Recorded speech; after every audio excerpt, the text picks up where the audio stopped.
বাংলাদেশপন্থী রাজনীতি করব, বাংলাদেশে ভারতপন্থী এবং পাকিস্তানপন্থী রাজনীতির কোনো জায়গা হবে না। আমার নেতা তোমার নেতা, আমার নেতা তোমার নেতা। দুর্যোগ এবং নদী ভাঙন সবকিছুকে উপেক্ষা করে বরগুনাবাসী লড়াই সংগ্রাম করে যায়। বরগুনাবাসীর দিকে কেউ তাকায় না। উন্নয়নের মূলা ঝরলেও বরগুনা পর্যন্ত সেই উন্নয়ন কতটুকু এসেছে সেটা আপনারাই ভালো জানেন। প্রিয় বরগুনাবাসী, আমরা জানি এখানে জলবায়ু দুর্যোগ রয়েছে। বরগুনায় লবণাক্ত পানি কৃষির সমস্যা তৈরি করছে, সুপেয় পানির অভাব তৈরি করছে। বরগুনায় আমাদের জলবায়ু উদ্বাস্তু তৈরি হচ্ছে। পুরা বাংলাদেশের আমরা বলি যে আগামীর দিনে বঙ্গোপসাগর হচ্ছে আমাদের ভবিষ্যৎ এবং সম্ভাবনার জায়গা। সেই জায়গায় বরগুনার মতো উপকূলীয় অঞ্চলগুলোকে আমাদের শক্তিশালী ঘাঁটি হিসেবে গড়ে তুলতে হবে। জাতীয় নাগরিক পার্টি সেই জায়গা থেকে বরগুনাবাসীর প্রতি কমিটমেন্ট রাখছে। বরগুনার প্রতিটি নদী আমাদের রক্তধারা, বরগুনার জেলে মজুররা আমাদের পরম আত্মীয়। প্রিয় বরগুনাবাসী, আমরা জানি জুলাই গণ অভ্যুত্থানের পরে চাঁদাবাজ এবং দুর্নীতি আবারও চেপে বসেছে বাংলাদেশ রাষ্ট্রে। আমরা বলেছিলাম যে চাঁদাবাজ এবং মাফিয়াদের যে সিস্টেম টিকিয়ে রাখে সেই সিস্টেমের আমরা পতন চাই, কিন্তু দেখেছি যে সেই সিস্টেমকে আবারও টিকিয়ে রাখছে একটি দল। চাঁদাবাজ এবং দুর্নীতিকে প্রশ্রয় দিচ্ছে একটি দল। আপনারা কয়েকদিন আগে ঢাকায় দেখেছেন এই বরগুনা এলাকার সন্তান সোহাগকে কিভাবে বিভৎসভাবে পাথর দিয়ে জনসম্মুখে সবার সামনে হত্যা করা হয়েছে। বরগুনাবাসী কি এই ধরনের সিস্টেম দেখতে চায়? বরগুনাবাসী কি এই পাথর মেরে হত্যার রাজনীতি দেখতে চায়?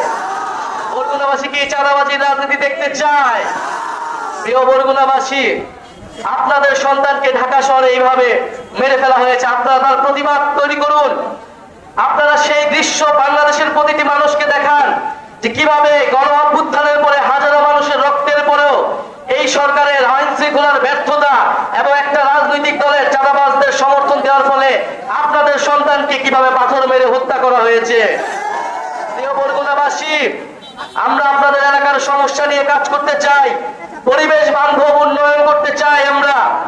আমরা চাই এই বরগুনা নদী সমুদ্র রক্ষা হবে, উপকূল সুরক্ষা হবে এবং মানুষের স্বাস্থ্য এবং শিক্ষার সমস্যা দূর হবে। আপনাদের এলাকার সন্তান ফয়সাল মাহমুদ শান্ত জাতীয় নাগরিক পার্টিতে গুরুত্বপূর্ণ ভূমিকা পালন করছে।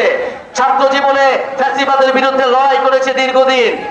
আপনারা তার সাথে থাকবেন, তিনি আপনাদের সমস্যা নিয়ে কথা বলবেন। পরিশেষে আরেকটা কথা বলতে চাই, গণহত্যার বিচার এবং নতুন বাংলাদেশের জন্য আমরা সংস্কার চাই। আপনারা কি সংস্কার চান? সংস্কার ছাড়া আমরা নতুন বাংলাদেশ কখনোই পাবো না। আমরা উচ্চকক্ষ চাই, আমরা চাই দুদক থেকে শুরু করে নির্বাচন কমিশনে নিরপেক্ষভাবে নিয়োগ হবে। আমরা চাই প্রধানমন্ত্রীর ক্ষমতা নিয়ন্ত্রিত থাকবে। আমরা কোন স্বৈরতন্ত্র বাংলাদেশে আর ফেরত আসতে দিব না। নতুন করে কাউকে স্বৈরাচার হইতে আমরা দিব না। আমরা জাতীয় নাগরিক ভাবে স্পষ্টভাবে বলেছি, আমরা বাংলাদেশপন্থী রাজনীতি করব, বাংলাদেশে ভারতপন্থী এবং পাকিস্তানপন্থী রাজনীতির কোনো জায়গা হবে না। বরগুনাবাসী, আমরা দেখেছি একটা দল ইতিহাসের এককালে পাকিস্তানপন্থীদের পুনর্বাসিত করেছিল বাংলাদেশে। এখন এই গণ অভ্যুত্থানের পরে তারা আবার মুজিববাদীদের পুনর্বাসিত করছে। আমরা স্পষ্টভাবে বলেছি যে বাংলাদেশে মুজিববাদীদের কোনো রাজনীতি হবে না, চাঁদাবাজদের কোনো রাজনীতির জায়গা হবে না। আপনারা তাই নতুন করে স্লোগান তুলবেন, চাঁদাবাজ আর দখলদার, মুজিববাদের পাহারাদার।